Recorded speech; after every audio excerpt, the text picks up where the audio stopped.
nyo de fa ko dirisu femmin be alhamdulillah namatte maka kadogo comme nya fo chogomi mogo jama mogo kuraw de bena anka kuma udo temena uka ko bomboshi ko abilali ani ka bomboshi di haramu yawa ni fora ne ka dirisu kuno ya kachaya fo abedo yere kono ni ko ni te bo bomboshi di law kamene wakati be bomboshi di wakati afora ya kachaya donc bomboshi di li haramu de kidin de ko qassu sawariba wa afulliha arruqu liha wafiru liha kidin ko nun koroshi ayo tige aye ya fa bomboshi ma yoro dola kwaye bomboshi janya yoro dola kwaye bomboshi chaya wafiru waqiru awfu yoro dola kwaye ya fama yoro dola kwaye janya yoro dola kwaye chaya yoro dola kwaye bila nimbe ba yira ko bomboshi be bila chogo de la foite bo bomboshi la yoro dola chiden ko qasu sawari wa wa'aful liha qaliful madusha ko ayek nun koro sitige aka ya fa bomboshi ma aka majushiya u fonko nyogonya hadisa dola qaliful yahuda hadisa dola qaliful kuffar ay yahuda u fonko nyogonya hadisa na to ay kafiru fonko nyogonya donc don ki bawu ya yira mo min bi bomboshi di kafir la dege de do bomboshi di haramu de parce que tiide nyel janga kata kere kere len foala ako kafir la dege de do ay kafiru fonko nyogonya ka bomboshi bila kafiru fonko nyogonya ni do ni bomboshi di do ye kafiru be nyogonya donc tiide fona ko man tasabbaha bi qawmi fa huwa minhum akoni yere fonko nya mo minun no fi yo doye bomboshi di haramu de islamia sariyalla bal doni ke ba ko bomboshi di fashiya de o ba futo ko mire shego bugari nunu wulutum be tiden ka hadisa fara nyogon ka wakati min ni nana mugo ma nu ko har tiden ka hadisa bayri ga ude be kuna nu yu bomboshi di len so ute hadisa minila ute so ka tiden ka hadisa minila tanki bomboshi di len do ute so har ni islamia sariya be kiri tige ni islamia sariya kiri tige foga hawu bolo mogo bomboshi dilen do asika seriya temina ndella ka fo nko umar ibn abdulaziz anni faqa yeninde ni shi don ke bawo yenyo gon sosala do ko be konte bomboshi de la teddi do ko ayi bomboshi do te ibe se ka letige ka boy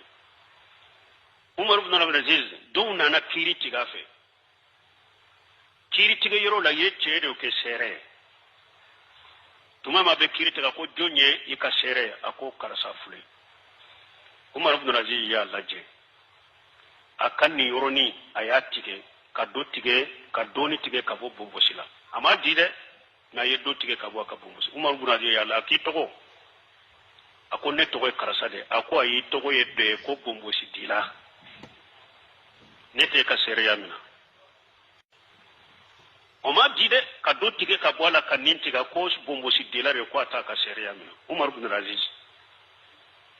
donc bomboshi di haramu e atebe et puis musolla dege be yala donc ko comme Cheikh Albani akoni mo min bi bomboshi kuda yere shite ye etala yere de ateye etala yere da be komite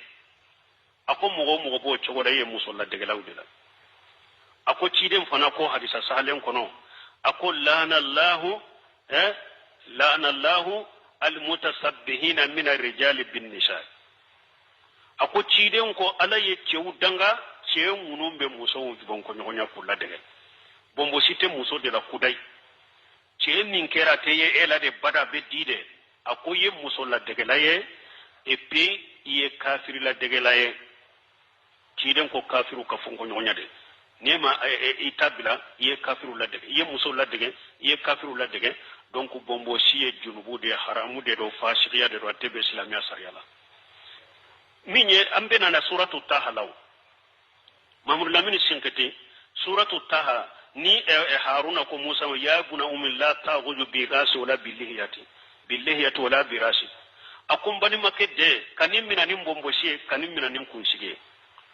mamul lamini sinkati ba fu ni yerola ako ciden la seba ye jihadu ke ka kisra ani kaisara nunu ka bedda yele ka ke silama jamana ya ko bombo siddi la kelentula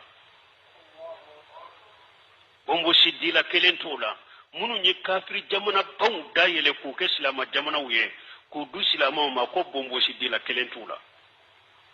donc ala ka silama usagi katuka qur'ana ma ala ka silama usagi katuka de sale mbali ma bombo side be har qur'ana kono har qur'ana bombo side ba kono ye nyamra likeni bombo side haruna yode fo mba denke kanim minanin kun sige kanim minanin bombo side be qur'ana kono bombo side be hadisa sahale kono amba aishatu tumbe kali na be kali ni alay abafo walladhi jayanna rijala billiha kun kalni masam min cewu masiri ni bomboshe de laka ye kitabu do ko tarbiyati li awladi fil islam muso do faya allamo sunna de ka dina haqiqa cedo ya nyine kafuru ce tunye bomboshi tigide faye adi ceima e cebe doni muso ye sumi nyere ale nyana komi chamamba ke chokomi kati udu ye bombosi die yere parede ce tara bombosi bedi adonne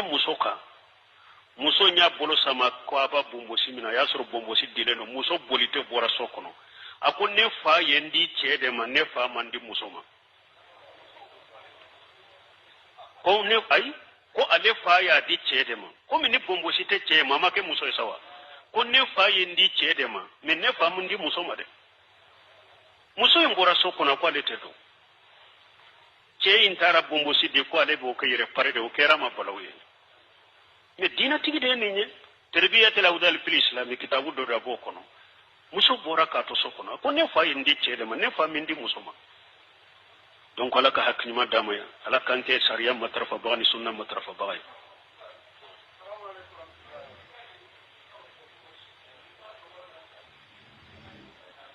ko haramu de do nu ko minya haramu ye dro o ya banne o ye kabaira junubu de ko min bi fasila min batu ka sera temina fo hada madon ka ko do famu fana ni ko minya haramu ye dro ya haramu de